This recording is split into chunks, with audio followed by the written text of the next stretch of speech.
Twelfth के board exam में Bihar board में ऑब्जेक्टिव्स का बड़ा महत्व है। 70 ऑब्जेक्टिव्स होते हैं और 70 में से 35 ऑब्जेक्टिव करना होता है और ये 35 ऑब्जेक्टिव पूरे मार्क्स के वेटेज का 50% है। तो ऑब्जेक्टिव्स अगर हमारे सही हो जाए तो समझिए कि 50% मार्क्स तो हम ऐसे ही श्योर कर लेंगे। बाकी शॉर्ट आंसर लॉन्ग आंसर्स में गेस भी चल जाता है। तो ऑब्जेक्टिव्स को कैसे डील करेंगे? ऑब्जेक्टिव्स को डील करने का जो सबसे बेस्ट तरीका है, पिछले 10 साल के चैप्टर वाइज पीवाईक्यूज कर लो तुम।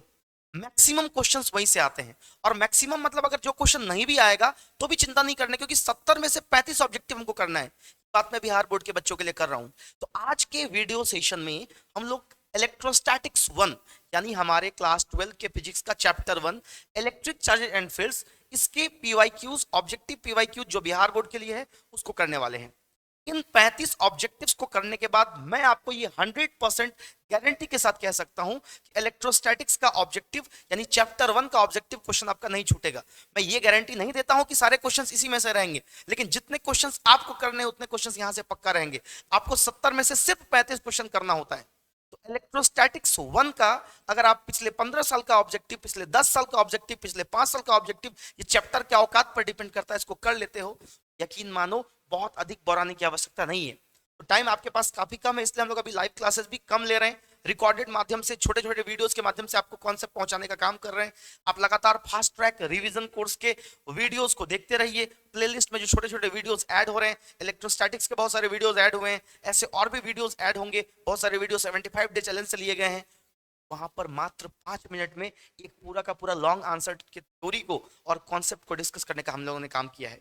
उसी सिलसिले में आज हम लोग बहुत ही कम समय में इलेक्ट्रिक चार्जेस एंड फील्ड्स के 35 प्रीवियस ईयर क्वेश्चंस ऑब्जेक्टिव्स को हम लोग डील करने वाले हैं। तो चलिए शुरू करते हैं बिना किसी देरी के। पहला सवाल हमारे पास है, electric field intensity at A point is. किसी पॉइंट पर इलेक्ट्रिक फील्ड इंटेंसिटी क्या होगा? तो अगर मान लीजिए कि ये हमारा कोई इलेक्ट्रिक फील्ड है, इलेक्ट्रिक फील्ड की कोई बाउंड्री नहीं होती है, मैं बस समझाने के लिए बनाया हूं, और हम लोग किसी पॉइंट पर इलेक्ट्रिक फील्ड इंटेंसिटी की बात करें, तो आपको तो पहले ये बता देता हूं कि कोई भी चार्ज के अगल बगल का वो एरिया जिस एरिया में दूसरे चार्ज के ऊपर फोर्स लगता है उसको हम इलेक्ट्रिक फील्ड कहते हैं। जैसे हर भाई का अपना इलाका होता है, हर चार्ज का अपना एक फील्ड होता है जिसको इलेक्ट्रिक फील्ड कहते हैं। उस इलेक्ट्रिक फील्ड में किसी पॉइंट पर इलेक्ट्रिक फील्ड कितना स्ट्रांग या कितना वीक है उसको इलेक्ट्रिक फील्ड इंटेंसिटी से नापा जाता है। किसी भी पॉइंट पर 1 कूलम का चार्ज ले आओ, एक यूनिट पॉजिटिव चार्ज ले आओ, उस पर कितना फोर्स लगता है वो कैलकुलेट कर लो, तो आपका इलेक्ट्रिक फील्ड इंटेंसिटी मिल जाएगा। फोर्स पर यूनिट चार्ज, यहां पर अगर हम सपोज करो स्मॉल चार्ज क्यू लेके आए और इस क्यू चार्ज पर इलेक्ट्रिक फील्ड का जो फोर्स लगा वो एफ लगा, तो क्यू कूलम के चार्ज पर एफ फोर्स लगा, तो 1 कूलम के चार्ज पर क्या लगेगा? F by Q. यही हमारा इलेक्ट्रिक फील्ड इंटेंसिटी होता है। तो इलेक्ट्रिक फील्ड इंटेंसिटी मतलब फोर्स पर यूनिट चार्ज। ये चमका कॉन्सेप्ट याद रख लीजिएगा, और इसका ऐसा यूनिट अगर पूछेगा, किसी क्वेश्चन में पूछ सकता है, तो ये होता है न्यूटन पर कूलम। और एक चीज और याद रख लेना, electric field intensity potential gradient मतलब rate of change of potential with respect to distance के नेगेटिव के बराबर होता है। सर ये क्वेश्चन मात्र एक लाइन का था, आप इतना सब कुछ बताने लग गए। इसलिए बता रहा हूं क्योंकि इस क्वेश्चन से एसोसिएटेड इस तरह के कॉन्सेप्ट पर क्वेश्चन बन सकता है, ये मुझे मालूम है। पोटेंशियल ग्रेडियंट इस साल के लिए वीवीआई है, वीवीआई है। तो अगर इलेक्ट्रिक फील्ड की बात करो तो ये पोटेंशियल ग्रेडियंट का नेगेटिव भी होता है, इसीलिए इसका यूनिट यहां से निकालो। अगर इलेक्ट्रिक फील्ड का यूनिट यहां से निकालो तो पोटेंशियल का वोल्ट, का मीटर, तो वोल्ट पर मीटर हो जाएगा। तो याद रख लीजिएगा कि इलेक्ट्रिक फील्ड इंटेंसिटी का फॉर्मूला हो गया एफ बाई क्यू, यूनिट इसका या तो न्यूटन पर कूलम या तो वोल्ट पर मीटर। सवाल का आंसर तो गेस्ट पेपर में भी दिया हुआ है, गूगल पे भी दिया हुआ है। इन्हीं कॉन्सेप्ट्स के लिए आप इस वीडियो को देख रहे हैं, तो इन कॉन्सेप्ट्स को अपने दिमाग में डालते चले जाना। अगले सवाल पे चलते हैं। अगला सवाल बोला है surface density of charge is. अगर चार्ज डेंसिटी की बात करो मेरे प्यारे बच्चे, तो किसी भी कंटिन्यूअस चार्ज बॉडी में प्रति मीटर अथवा प्रति मीटर स्क्वायर अथवा प्रति मीटर क्यूब कितना चार्ज है उसी को चार्ज डेंसिटी कहते हैं। चार्ज डेंसिटी लैम्डा, सिग्मा और रो 3 तरह का होता है। अगर 1 डायमेंशनल बॉडी है, मतलब ऐसा बॉडी है जिसमें चार्ज सिर्फ लेंथ में फैला हुआ है, तो चार्ज डेंसिटी होता है क्यू अपॉन में एल। अगर चार्ज सरफेस एरिया में फैला हुआ है तो surface charge density Q upon A निकालते हैं। और अगर चार्ज पूरे के पूरे वॉल्यूम में फैला हुआ है तो Q अपॉन V करके वॉल्यूम चार्ज डेंसिटी निकालते हैं। अगर आपको देखा, आप अगर बोर्ड में देखोगे तो maximum question surface charge density पर ही बनता है। यहां पर भी आपसे वही पूछा है कि सरफेस चार्ज डेंसिटी का फॉर्मूला क्या होगा? Q by A। इसका ऐसा यूनिट हो जाएगा कूलम्ब प्रति मीटर स्क्वायर। इसका हो जाएगा क्या? कूलम्ब प्रति मीटर, और इसका क्या हो जाएगा प्रति मीटर वॉल्यूम में ना है तो कूलम्ब प्रति मीटर क्यूब, याद रख लेना इस सवाल का आंसर तो ए हो जाएगा। अगले सवाल में चलते हैं मेरे प्यारे भाइयों, सवाल के साथ कॉन्सेप्ट को जरूर सीखना। सवाल में बोला है which of the following is correct for charge on an electron, इसमें टाइपिंग एरर है, यहाँ 10 टू द पावर -19 कूलम होगा और ये हो जाएगा एक इलेक्ट्रॉन का चार्ज, ये किसको नहीं मालूम है, ये 1.6 into 10 to the power -19 coulomb. लेकिन जब इसी को पूछ देता है इलेक्ट्रोस्टैटिक यूनिट में, अगर आपसे पूछ देगा कि बताओ ये इलेक्ट्रोस्टैटिक यूनिट में कितना होगा, बताओ ये स्टेट कूलम में कितना होगा, तो बहुत सारे बच्चों को नहीं याद होता है। तो मैं आपसे रिक्वेस्ट करूंगा आप इस वीडियो पे कमेंट करके बताना कि एक इलेक्ट्रॉन का चार्ज इलेक्ट्रोस्टैटिक यूनिट में कितना होता है या एक इलेक्ट्रॉन का चार्ज स्टेट कूलम में कितना होता है। वीडियो को देखते बहुत सारे बच्चे हैं लेकिन सवालों का जवाब कमेंट में बहुत कम बच्चे दे पाते हैं, तो आप कमेंट में जवाब जरूर देना, इससे पता चलता है कि बच्चों में एंगेजमेंट है, बच्चे देख पा रहे हैं, समझ पा रहे हैं। आगे चलते हैं अगले सवाल पर। ऐसा unit of electric field intensity, अभी आपको जस्ट बताया इलेक्ट्रिक फील्ड इंटेंसिटी, यहाँ पर फील्ड होगा, इलेक्ट्रिक फील्ड इंटेंसिटी का ऐसा यूनिट, दोनों चीज याद रख लेना, न्यूटन पर कूलम भी और वोल्ट पर मीटर भी, दोनों ही यूनिट इसका पूछा जा सकता है, तो यहाँ पर न्यूटन पर कूलम हो जाएगा। चलो अगले सवाल में चलते हैं। Permittivity of free space is, free space का परमिटिविटी एप्सिलॉन नोट का वैल्यू आपसे पूछा है, एप्सिलॉन नोट का वैल्यू पूछा है, एप्सिलॉन नोट का वैल्यू और इसका यूनिट, इस पर खूब सवाल बनता है, सीधे याद रख लेना 8.85 into 10 to the power -12 farad per metre. चलें आगे, अगले सवाल में चलते हैं। ऐसा unit of electric dipole is, dipole क्या है, डाइपोल मोमेंट किसे कहते हैं, डाइपोल का एक्सियल पॉइंट, इक्वेटोरियल पॉइंट पर इलेक्ट्रिक फील्ड, बड़ा इंपॉर्टेंट है ये सारा चीज। इसीलिए FRC fast track revision course के प्लेलिस्ट में हम लोगों ने इसके थ्योरी को बहुत, आपको मालूम है इलेक्ट्रिक डाइपोल का पूरा वीडियो मात्र 5 मिनट का है, अभी आपके पास टाइम भी बहुत कम है, इसी इलेक्ट्रोस्टैटिक्स को अगर हम लोग पढ़ाने के लिए बैठे तो कितना टाइम लगेगा आपको भी मालूम है, इसलिए सिलेक्टेड इंपॉर्टेंट टॉपिक्स को एफआरसी में डाल दिया है। तो जरूर देखना इलेक्ट्रिक डाइपोल के 5 मिनट के वीडियो को। इलेक्ट्रिक डाइपोल का मतलब वैसे आपको बता देता हूँ थोड़ा सा शॉर्ट में, -q और +q, तो ऑपोजिट चार्जेस इक्वल मैग्नीट्यूड के अगर बहुत कम दूरी पर सेपरेट करके रखे गए हैं, इनके बीच का दूरी मान लो 12 है, डाइपोल इनको हम लोग कहते हैं इलेक्ट्रिक डाइपोल। अगर एक नेगेटिव एक पॉजिटिव चार्ज बराबर वैल्यू का बहुत कम दूरी पर रखा हुआ है, इसके स्ट्रेंथ को हम लोग नापते हैं इलेक्ट्रिक डाइपोल मोमेंट से, और इसकी वैल्यू होती है 2 × 12, मतलब दोनों के बीच का दूरी। और याद रख लेना कि डाइपोल मोमेंट एक वेक्टर क्वांटिटी, इसका दिशा नेगेटिव से पॉजिटिव चार्ज की ओर होता है, ये क्वेश्चन भी बोर्ड में कई बार पूछता है, तो ये कॉन्सेप्ट को ध्यान रखना कि डाइपोल मोमेंट का दिशा कहाँ से कहाँ होता है, हिट क्वेश्चन। यहाँ पे तो खैर बोला था कि इसका ऐसा यूनिट बताओ डाइपोल मोमेंट का, तो चार्ज का कूलम्ब, दूरी का मीटर, तो कूलम्ब मीटर हो जाएगा। अगले सवाल में चलते हैं। अगला सवाल बोला है the vector form of Coulomb's law is, अगर एक चार्ज Q1 हो दूसरा चार्ज Q2 हो तो इनके बीच इलेक्ट्रोस्टैटिक फोर्स लगता है, और ये इलेक्ट्रोस्टैटिक फोर्स होता है K1 Q2 बाय R², यही कूलम्स लॉ है। इसी को वेक्टर के फॉर्मेट में लिखना है तो यहाँ एरो लगा दो और यहाँ डायरेक्शन लगा दो, क्योंकि दो चार्ज के बीच का, 2 पॉइंट चार्ज के बीच का जो फोर्स होता है दोनों को ज्वाइन करने वाले लाइन के अलॉन्ग लगता है, इसलिए इस लाइन का यूनिट वेक्टर हमने डायरेक्शन में लगा दिया। ये भी हो गया कूलम्स लॉ वेक्टर फॉर्म का, sorry vector form of Coulomb's law हो गया। इस पर भी ऑब्जेक्टिव में इस फॉर्म में भी आंसर दे सकता है, लेकिन इसी को और अगर एक्सटेंड करें हम लोग लिख सकते हैं K Q1 Q2 by R² into R vector by R, ये एक्चुअली यूनिट वेक्टर का फॉर्मूला होता है, आपके क्लास नोट्स में लिखवाया है, चेक कर लेना। ये हमारे पास क्या आ जाएगा फोर्स आपका वेक्टर फॉर्मेट में, क्या आ जाएगा के Q1 Q2 bye R³ into R vector. ध्यान रख लेना मैं यहाँ पर सिर्फ आपको ऑब्जेक्टिव का आंसर बताने के लिए नहीं आया हूँ, एक्सप्लेन करने के लिए आया हूँ।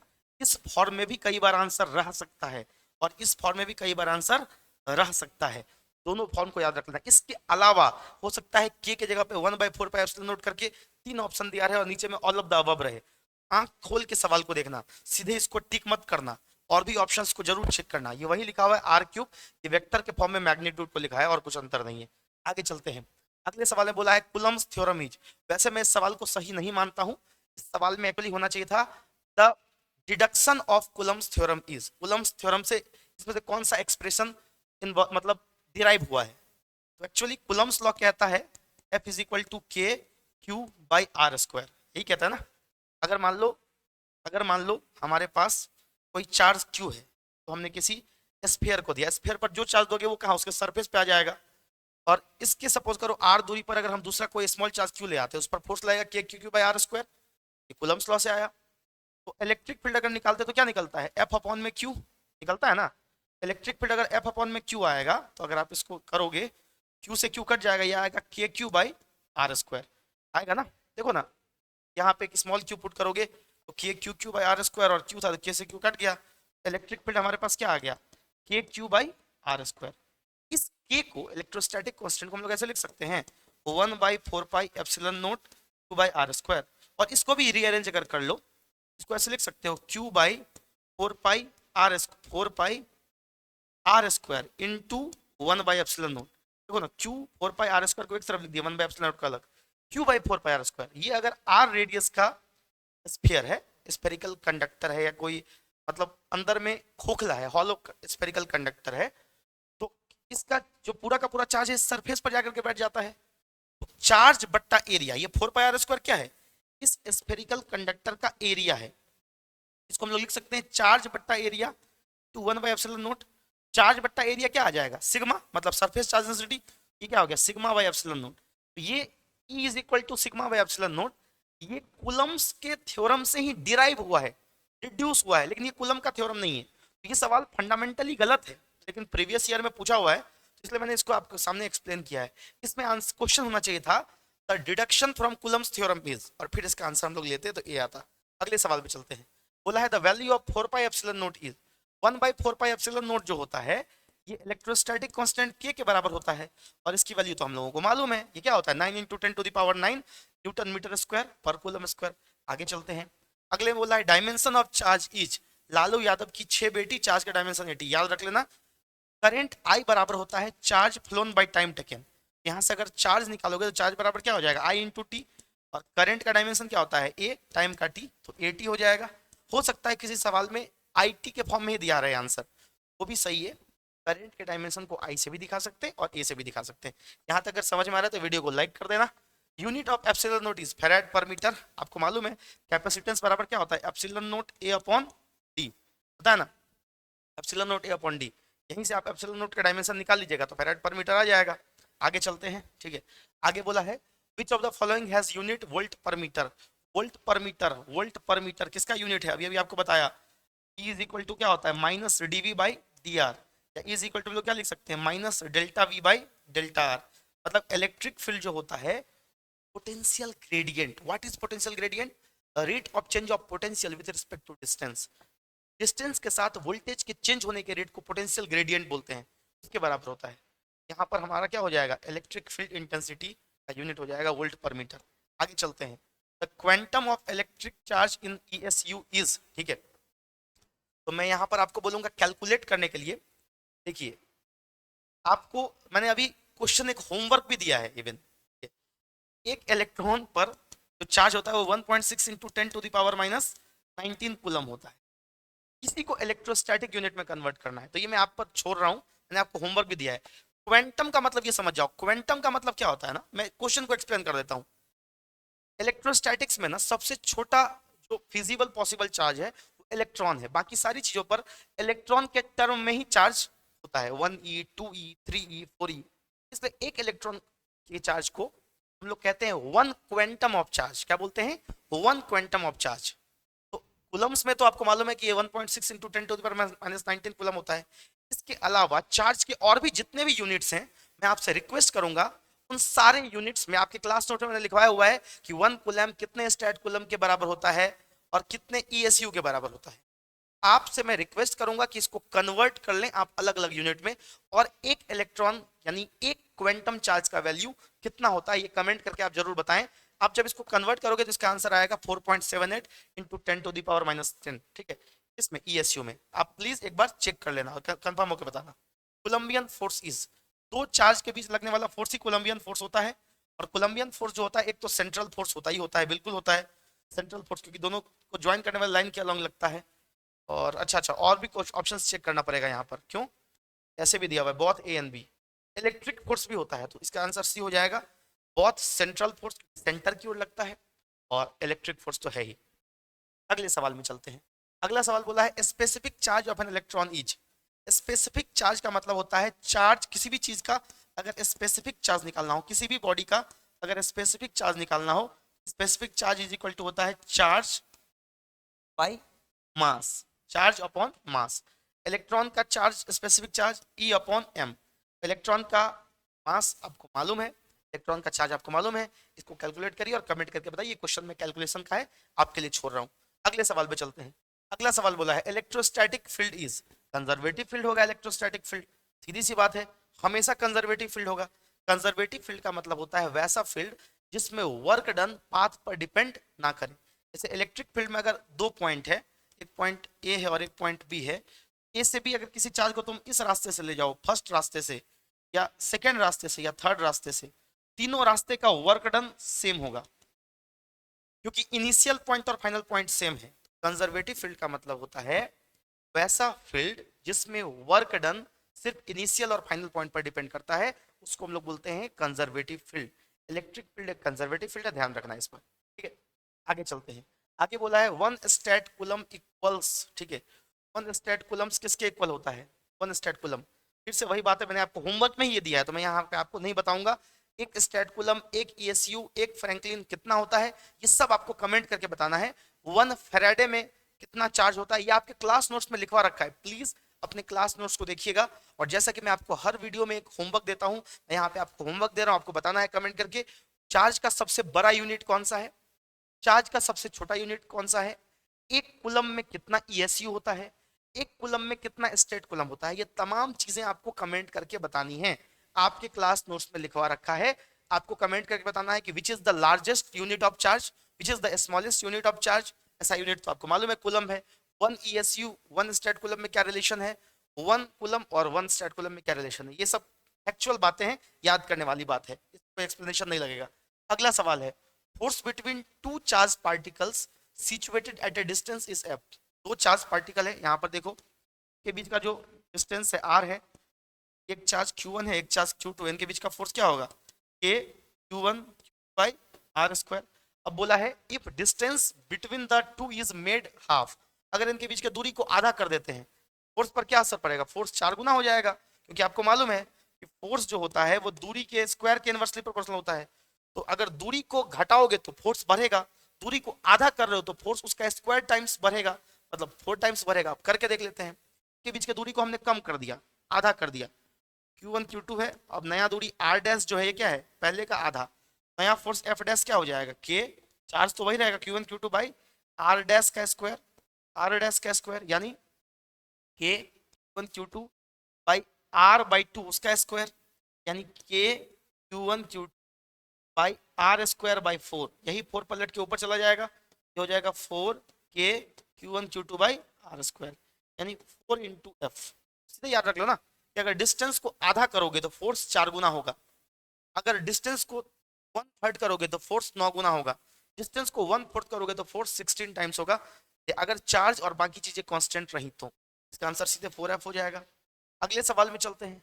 अगला सवाल बोला है, सब लोग समझिएगा, अगला क्वेश्चन क्या बोला है, इसे बोला है in the figure if net force on Q is zero, net force on Q is zero, सब लोग समझना, किसी भी एक चार्ज पर ले लो नेट फोर्स जीरो है, जैसे इसी क्यू पर ले लो, अगर नेट फोर्स जीरो है तो value of Q by Q, Q by Q मतलब कैपिटल क्यू बाई नन्हा क्यू, इसका अनुपात बताना है। तो इस क्यू पर नेट फोर्स जीरो है, एक तो इस पर इसका फोर्स लगेगा आगे की तरफ, देखो ना ये दूरी आर है, ये दूरी आर है, तो ये वाला दूरी भी आर है और ये वाला दूरी भी आर है, ठीक है। तो ये इस दोनों के बीच का जो फोर्स होगा वो कितना लगेगा, ये लगेगा K capital Q small Q by are square, ठीक है। उसी तरीके से चूंकि ये भी पॉजिटिव है, ये पॉजिटिव, इसको क्या करेगा, ये रिपेल करेगा, ठीक है। अब देखो एक चीज और समझो कि ये वाला फोर्स Q और ये वाला फोर्स Q, दोनों फोर्स का जो मतलब रिपल्सिव फोर्स लगेगा वो भी नीचे इस तरीके से लगेगा, ठीक है, क्लियर। ये भी नीचे इस तरीके से लगेगा और इसका भी वैल्यू क्या आएगा, दोनों के बीच का दूरी क्या है R, वही Q K capital Q small Q by are square, ठीक है। समझो मेरी बात, ये दोनों फोर्स F और F, ये दोनों फोर्स, ये फोर्स F और ये फोर्स F दोनों 90 डिग्री पे है, 90 डिग्री पर है, तो इसका रिजल्टेंट अगर निकालोगे तो ए और बी अगर दो वेक्टर हो तो उनका रिजल्टेंट कैसे निकलता है, रूट के अंदर में A square plus B square plus 2ab cos theta, यहाँ पे एक वेक्टर एफ है दूसरा वेक्टर भी एफ है, दोनों का मैग्नीट्यूड सेम आ गया है। ये रूट के अंदर में जब दो वेक्टर परपेंडिकुलर है तो सीधे ए स्क्वायर प्लस बी स्क्वायर, ये रूट के अंदर में F square plus F square यानी रूट एफ निकल के आएगा, क्लियर है। और इस सवाल में अगर इस पर नेट फोर्स जीरो होना है, इस क्यू पर नेट फोर्स जीरो होना है, इस दोनों का रिजल्टेंट एफ और एफ का रिजल्टेंट कैसे आया, एफ और एफ का रिजल्टेंट इस तरीके से आया, ये हमारे पास आ गया कितना, √2f। आप देख रहे हो, तो ये वाला चार्ज जो कैपिटल क्यू है ना, या ये वाला जो कैपिटल क्यू है ना, दोनों में से कोई एक को निगेटिव होना पड़ेगा। मतलब यह सीधा सा मसला समझ जाओ, यहाँ पर ये क्लैरिटी के साथ देना चाहिए था, ये वाला चार्ज या ये वाला में से कोई एक निगेटिव होगा, तभी तो इसके फोर्स को कैंसिल आउट करके मतलब पीछे अट्रैक्ट करेगा वो, ये वाला निगेटिव ये वाला पॉजिटिव को पीछे अट्रैक्ट करेगा, तो ये फोर्स और ये फोर्स कैंसिल आउट हो जाएगा। तो हम लोग अपने मन से अजम्पशन लेते हैं कि ये वाला फोर्स निगेटिव रहा होगा, मतलब ये वाला चार्ज निगेटिव रहा होगा, तो ये इसको अपनी ओर अट्रैक्ट करेगा, और ये जो अट्रैक्ट करेगा तो इसके बीच का फोर्स क्या होगा, दोनों के बीच के फोर्स को अगर मैं एफ डैश बोल देता हूँ, एफ डैश जो इस पर ऊपर की तरफ लगेगा वो कितना लगेगा, यहाँ देखो, एफ डैश जो इस √2f का विरोध करेगा वो फोर्स कितना लगेगा, K Q into Q by are square. इनके बीच का दूरी कितना, ये आर, तो कायदे से आप अगर पाइथागोरस यूज करोगे, ये वाला दूरी कितना आएगा, ये वाला दूरी आ जाएगा √2, रूट के अंदर में R square plus R square, यानी कितना √2r। ये वाला फोर्स एफ डैश जो हो जाएगा हमारे पास, ये क्या आ जाएगा, आप समझिए सब लोग, एफ डैश ऊपर लगने वाला फोर्स के इंटू क्यू यानी क्यू स्क्वायर, इनके बीच का दूरी ये आर और ये आर, तो ये वाला दूरी कितना आ गया √2r। पाइथागोरस थ्योरम यूज किया है, ये आर और ये आर, तो ये रूट के अंदर में क्या आ जाएगा, R square plus R square यानी √2r, ठीक है भाई, इस दूरी का स्क्वायर, तो ये √2r दूरी है, तो दूरी का स्क्वायर करोगे तो क्या हो जाएगा आर स्क्वायर, ठीक है, √2r का स्क्वायर करोगे तो, अब ये एफ डैश और ये √2f बराबर होगा, अभी तो नेट फोर्स जीरो होगा। इस बॉडी का जब हम लोगों ने एफबीडी बनाया, इस बॉडी पर एक नेट फोर्स इधर लग रहा है आगे और एक ऊपर, ये दोनों इक्वल होगा तभी तो नेट फोर्स जीरो होगा। ऊपर कितना फोर्स लग रहा है एफ डैश, ये किसके बराबर होना चाहिए, √2f के बराबर, या ऐसे कह लो हमारे पास √2f किसके बराबर होना चाहिए, एफ डैश के बराबर, तो √2f की वैल्यू क्या आई है, K capital Q small Q by are square is equal to क्या हो जाएगा F dash, where is F dash, K Q square by 2r square ना, यहाँ से के क्यू स्क्वायर कट गया, यहाँ आर स्क्वायर से आर स्क्वायर कट गया, ये √2 इधर आ जाएगा, तो √2 इंटू 2, और ये क्या चला जाएगा क्यू उधर, क्यू बाई क्यू, यानी क्यू बाई क्यू क्या आ गया, आ जाएगा बाई क्यू क्या आ जाएगा हमारे पास 2, यानी ऑप्शन नंबर बी आ जाएगा, ठीक है, ध्यान रख लीजिएगा। क्लियर है, आगे चले अगले सवाल में, अगले क्वेश्चन में चलते हैं। अगले क्वेश्चन में बोला है when a body charge its mass, देखो जब कोई बॉडी को तुम चार्ज करोगे ना तो उसका मास बढ़ भी सकता है और घट भी सकता है, में इंक्रीज और डिक्रीज, वो कैसे, देखो ये हमारे पास न्यूट्रल बॉडी है, इस न्यूट्रल बॉडी को पॉजिटिव चार्ज बॉडी बनाना है, पॉजिटिव चार्ज, तो पॉजिटिव चार्ज बनाने के लिए इसमें से इलेक्ट्रॉन्स को क्या करना पड़ेगा, निकालना पड़ेगा, जब इसमें से इलेक्ट्रॉन निकलेगा तभी ना ये बॉडी पॉजिटिव चार्ज बनेगा, इलेक्ट्रॉन के निकलने से पॉजिटिव चार्ज बॉडी बनता है।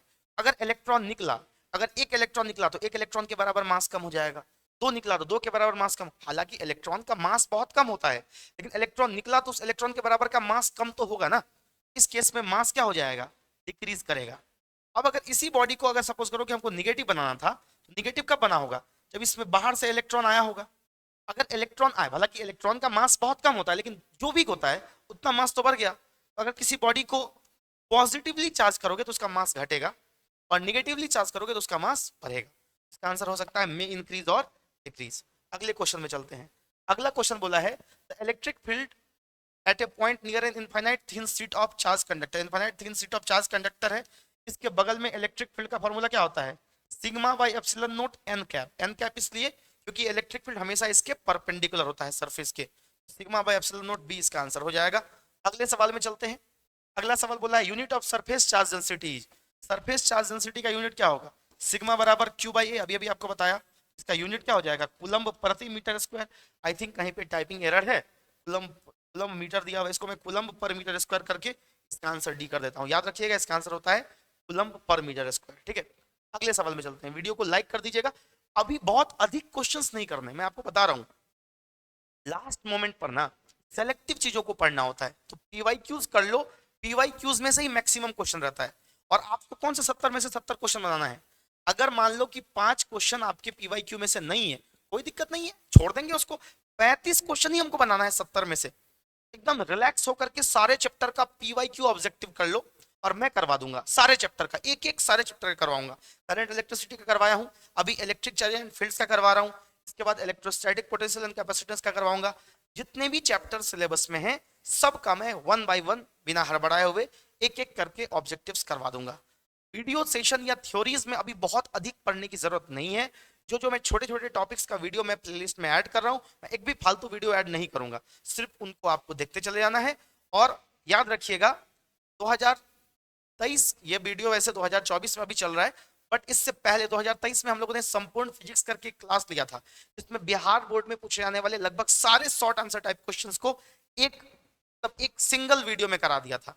और वो वीडियो आप यकीन मानिए इस साल के लिए भी उतना ही इंपॉर्टेंट है जितना पिछले साल के लिए था, क्योंकि उसमें जितने भी मतलब मॉडल क्वेश्चन पेपर में क्वेश्चंस हैं, मैक्सिमम क्वेश्चंस का आंसर आपको वहां पर डिटेल्ड वे में एक्सप्लेन होता हुआ दिख जाएगा। और वैसे भी उस वीडियो को बहुत अच्छे तरीके से बनाया गया है कि आपके नजर के सामने से पूरे 12th का सिलेबस एक बार गुजर जाएगा। तो उस 2 घंटे 40 मिनट के वीडियो को जरूर देख लीजिएगा। मैं कमेंट बॉक्स में नहीं होगा तो उसका मतलब कमेंट पिन कर दूंगा, या नहीं तो डिस्क्रिप्शन में मैं उस वीडियो के लिंक को लगा दूंगा। आप जरूर से जरूर उस वीडियो को देख लेना। कंप्लीट संपूर्ण फिजिक्स मतलब पूरा सिलेबस आपके नजर से एक बार 2 घंटे 40 मिनट में गुजर जाएगा। बस पेशेंस के साथ उस 2 घंटे 40 मिनट के वीडियो को देख लेना। अगर आप फेल होने की स्थिति में हो तो फेल 100% नहीं करोगे, इस बात की गारंटी मैं लेता हूं। आपका अच्छा मार्क्स आएगा, याद रख लेना कि आपका मार्क्स बहुत अच्छा आएगा, आप 100% पास करोगे। और अगर आपका कम मार्क्स आने वाला है तो मार्क्स बूस्ट होगा। जो बच्चे अभी तक कुछ नहीं पढ़े हैं, 2 घंटा 40 मिनट वाला वीडियो आपको तो जरूर देख लेना चाहिए। इस ईयर भी एक गेस आएगा जिसके अकॉर्डिंग मैं फिर से एक वीडियो ऐसा लेकर के आऊंगा, लेकिन फिलहाल उस वीडियो को जरूर देख लो, ठीक है। चलते हैं अगले सवाल में। The rest mass of photon is 0। रुके हुए फोटोन का मास कितना होता है? 0। अगला सवाल, the value of electric field inside a charge spherical conductor is. अगर हमारे पास कोई चार्ज स्फेरिकल कंडक्टर है, चार्ज स्फेरिकल कंडक्टर का सारा चार्ज स्फेयर के सरफेस पर रिसाइड करता है ना, और अंदर में चार्ज भी 0 होता है और इलेक्ट्रिक फील्ड भी 0 होता है, ठीक है। तो याद रख लेना कि electric field inside a charge spherical conductor, charge spherical conductor के अंदर इलेक्ट्रिक फील्ड 0 होगा। अगले सवाल में चलते हैं। हालांकि इसका complete derivation electrostatics VVI topic करके हमारे चैनल पर एक प्लेलिस्ट है, जिसमें स्फेयर के बाहर अंदर सरफेस पर इलेक्ट्रिक फील्ड इंटेंसिटी कैसे डिराइव करते हैं, इसका डिटेल्ड एक वीडियो है 19 मिनट का, आप चाहें तो उसको देख सकते हैं, ठीक है। अगले टॉपिक पे अगले क्वेश्चन पे आते हैं। अगला क्वेश्चन बोला है surface charge density of a conductor is sigma, electric field near it is. ये बहुत फेमस सवाल है। अगर हमारे पास एक कंडक्टर है, इस तरीके से समझना, अगर हमारे पास इस तरीके से एक कंडक्टर है और इस कंडक्टर का सरफेस चार्ज डेंसिटी सिग्मा है, तो इसका इलेक्ट्रिक फील्ड होता है sigma by epsilon naught N cap, इस पर परपेंडिकुलर होता है, तो इसका आंसर हो जाएगा सिग्मा बाई एप्सिलॉन नॉट, ठीक है। अगले सवाल पर चलते हैं। अगला सवाल बोला है relative permittivity of a medium is equal to. Relative permittivity किसके बराबर होगा, ये बोला है। Relative permittivity of a medium is equal to, तो रिलेटिव परमिटिविटी को ई आर से दिखाते हैं, और ये जो ई आर होता है ये होता है क्या, ई अपॉन में एप्सिलॉन नोट। मीडियम का परमिटिविटी बाई एयर या वैक्यूम का परमिटिविटी, किसी भी मीडियम का परमिटिविटी हम लोग ई बराबर लिखते हैं ई नोट इंटू ई आर, याद रख लेना इस चीज को, ठीक है। ई आर यानी रिलेटिव परमिटिविटी बराबर होता है मीडियम का परमिटिविटी बाई एयर का या वैक्यूम का परमिटिविटी। अगले क्वेश्चन में आते हैं। The value of epsilon R in air is. Air देखो अभी अभी मैंने क्या बताया, रिलेटिव परमिटिविटी बराबर होता है मीडियम का परमिटिविटी बट्टा एयर का परमिटिविटी। अगर एयर के लिए ही निकालोगे परमिटिविटी, तो एयर का परमिटिविटी क्या हो जाएगा, एयर खुद मीडियम है, एयर का खुद का परमिटिविटी बट्टा एयर का खुद का परमिटिविटी यानी कितना 1, तो एयर का रिलेटिव परमिटिविटी क्या होता है 1 होता है, याद रख लेना। सारा का सारा पूछा हुआ क्वेश्चन है। अगला क्वेश्चन है the value of force acting on A charge particle in electric field is. अगर हमारे पास यूनिफॉर्म इलेक्ट्रिक फील्ड है, ये बहुत बार बताया है लेकिन इस पर क्वेश्चन बना है तो फिर समझ जाओ। अगर हमारे पास कोई यूनिफॉर्म इलेक्ट्रिक फील्ड है, इसमें अगर कहीं पर हम किसी चार्ज पार्टिकल को रख देते हैं, अगर पॉजिटिव चार्ज को रखे तो और निगेटिव चार्ज को रखे तो, याद रख लेना पॉजिटिव चार्ज पर जो फोर्स लगता है वो इलेक्ट्रिक फील्ड के दिशा में लगता है Q इंटू ई, और निगेटिव चार्ज पर जो फोर्स लगता है, निगेटिव चार्ज पर जो फोर्स लगता है इलेक्ट्रिक फील्ड के ऑपोजिट लगता है Q इंटू ई। Q इंटू ई हो जाएगा फोर्स का फॉर्मूला, ठीक है। अगले क्वेश्चन में चलते हैं। अगला क्वेश्चन बोला है surface density of charge is equal to. ये वाला क्वेश्चन बहुत बार पूछा है, पता नहीं बिहार बोर्ड वालों के ये बचपन का प्यार है। जाने मेरी जाने मन बचपन का प्यार मेरा भूल नहीं जाना रे, ऐसे ही बिहार बोर्ड वालों सरफेस चार्ज डेंसिटी को भूल मत जाना, ठीक है। ये तुम्हारे बिहार बोर्ड का बचपन का प्यार है। Surface charge density is equal to Q upon A, बहुत बार इस पर क्वेश्चन पूछा है, बहुत बार। टोटल चार्ज बट्टा टोटल एरिया, ठीक है। पता नहीं क्यों पूछते हैं इसको, लेकिन बहुत बार पूछा है। अब बोर्ड पर देख लो अगला सवाल, वोल्ट मीटर मीजर्स, ठीक है। बताओ कमेंट करके वोल्ट मीटर क्या मेजर करेगा। पहले तुमको लगेगा कि ये सवाल गलत दिया हुआ है। वोल्ट मीटर तो पोटेंशियल डिफरेंस को मेजर करता है। बहुत सारा बच्चा पोटेंशियल डिफरेंस को टिक मार देगा, फिर आंसर गलत आ जाएगा। तो लगेगा कि आए सवाल तो गलत दिया हुआ है, बैगन आए। लेकिन ऐसा नहीं है। यहाँ पर सवाल को अगर गौर से पढ़ोगे ना, यहाँ पर बोला है वोल्टा मीटर। देखो वोल्टा मीटर, तो हमारे पास वोल्टा मीटर एक अलग डिवाइस है और वोल्ट मीटर एक अलग डिवाइस है। हमारे वोल्ट मीटर का काम है पोटेंशियल डिफरेंस नापना या वोल्टेज नापना। और वोल्टामीटर नॉर्मली केमिस्ट्री में इसका नाम सुने होंगे, ये वोल्टेक इलेक्ट्रिसिटी या चार्ज कैलकुलेट करता है, ठीक है। वोल्टामीटर एक अलग डिवाइस है, तो इसमें कंफ्यूज मत होना इस क्वेश्चन में। वोल्टमीटर एक अलग डिवाइस है और वोल्टामीटर एक अलग डिवाइस है। तो वोल्टमीटर का काम होता है पोटेंशियल डिफरेंस नापना, इसलिए इसमें पोटेंशियल डिफरेंस मत टिक करना, क्योंकि तुमसे वोल्टामीटर के बारे में पूछा है। तो वोल्टामीटर का काम है वोल्टेक इलेक्ट्रिसिटी या चार्ज को मेजर करना। तो इसका आंसर क्या हो जाएगा, नन ऑफ दीज, क्योंकि आंसर में नहीं दिया हुआ है, ठीक है। क्लियर है, इसका आंसर हो जाएगा नन ऑफ दीज। अगले सवाल में चलते हैं। अगला क्वेश्चन देख लो। अगला क्वेश्चन हमारे पास जो है, which of the following relation is correct, E is equal to F by Q is equal to E is equal to F by Q, ये हो जाएगा, ठीक है। क्लियर, चलें आगे अगले सवाल में। ये मैंने स्टार्टिंग में ही बताया, ये भी क्वेश्चन, इस पर भी क्वेश्चन बिहार बोर्ड बहुत बार पूछता है। बोर्ड का पिछले साल का पूछा हुआ क्वेश्चन सब है। Permittivity of free space is, permittivity of free space मतलब क्या पूछा है, ये पूछा है एप्सिलॉन नोट का वैल्यू। पहले भी हम लोगों ने देखा था 8.85 इंटू 10 टू द पावर -12, ये भी क्वेश्चन कई बार पूछा है। आगे चलते हैं। ऐसा unit of electric flux is, जरा बोर्ड पर देखो, इलेक्ट्रिक फ्लक्स का ऐसा यूनिट क्या आएगा। इलेक्ट्रिक फ्लक्स का फॉर्मूला क्या होता है भाई, यहाँ पर देखो, ampere metre, ohm metre, volt metre, volt metre, metre वाला चीज यूज हुआ है। फॉर्मूला भी हम उसी अकॉर्डिंग सोचेंगे। फ्लक्स का फॉर्मूला होता है E dot A, electric flux का फॉर्मूला होता है ई डॉट ए, याद है, यानी ये होगा ई ए कॉस 90, आपने पढ़ा होगा, सॉरी कॉस थीटा आपने पढ़ा होगा। तो कॉस थीटा का तो कोई यूनिट ही नहीं होता है। इलेक्ट्रिक फील्ड का यूनिट वोल्ट पर मीटर होता है, मैंने अभी आपको पढ़ाया, आज के ही इस वीडियो सेशन में पढ़ाया। और एरिया का मतलब होता है मीटर स्क्वायर, एरिया का मतलब क्या होता है, मीटर स्क्वायर। भैया मीटर से मीटर स्क्वायर कट गया, तो आपके पास इलेक्ट्रिक फ्लक्स का जो यूनिट बन गया वो क्या बन गया, वोल्ट मीटर। इसका एक यूनिट क्या बन गया, वोल्ट मीटर। तो ये याद रख लेना, आपके बोर्ड एग्जाम के लिए इंपॉर्टेंट है, वोल्ट मीटर इसका यूनिट हो जाएगा। क्लियर, चले आगे। वीडियो को लाइक करते जाइएगा फटाफट से। इसके बाद आता है इलेक्ट्रोस्टैटिक पोटेंशियल एंड कैपेसिटेंस, जिसके लिए हम लोग, ये जो आप वीडियो देख रहे हो उसके खत्म होने के बहुत जल्दी इलेक्ट्रोस्टैटिक पोटेंशियल एंड कैपेसिटेंस की वीडियो भी आ जाएगी, जिसमें आप चैप्टर 2 के पिछले साल के पूछे गए सारे ऑब्जेक्टिव्स को देखोगे। तो आज इस वीडियो के लिए आप लोग वेट करोगे। आज हम लोगों ने इलेक्ट्रिक चार्जेस एंड फील्ड्स के पिछले 10 से 12 साल में उतना क्वेश्चन करना भी नहीं है, जितने क्वेश्चंस पूछे गए हैं उन तमाम क्वेश्चंस को कर लिया। और याद रखिएगा कि यहीं से ऑब्जेक्टिव आएगा। ऐसे में सारे चैप्टर्स का ऑब्जेक्टिव सीरीज इस चैनल पर अपलोड करने वाला हूं। अगर आप चैनल पर नए हैं तो वीडियो को लाइक जरूर कर देना और सब्सक्राइब जरूर कर देना। अधिक से अधिक बच्चों तक इस वीडियो को शेयर करिएगा। बहुत बहुत मोहब्बत। एक एक करके लगभग सारे चैप्टर्स का ऑब्जेक्टिव आ जाएगा। सब्जेक्टिव्स के थ्योरी के लिए FRC fast track revision course के प्लेलिस्ट को चेक करते रहिए। और साथ ही साथ हम लोग अभी उसमें जो भी वीडियो प्लेलिस्ट में ऐड कर रहे हैं, चाहे वो 75 डे चैलेंज वाला वीडियो हो, चाहे वो कोई सा भी वीडियो हो, आप उसको जरूर से देख लेना। सिलेबस वही है जो पिछले साल था, वही है जो 6 महीने पहले था, वही है जो 3 महीने पहले था। तो 3 महीने पहले जो हम आपको कूलम्स लॉ पर आए हैं और वही वीडियो अगर उसमें ऐड कर दे, तो ये मत सोचना कि पुराना वीडियो क्यों देखेंगे। 3 महीने पहले कूलम्स लॉ अलग था और अब अलग हो गया, क्या बेवकूफ हो क्या। रिवीजन का मतलब ही होता है चीजों को दोबारा से देखना, है ना। चीजों को फटाफट से देख लेना। और जो ऑब्जेक्टिव सेशंस में ला रहा हूं, इस पर कमेंट करके बताना अगर तुमको किसी स्पेसिफिक टॉपिक पर वीडियो चाहिए तो। वीडियो को लाइक कर देना और चैनल को सब्सक्राइब कर देना। Thank you so much.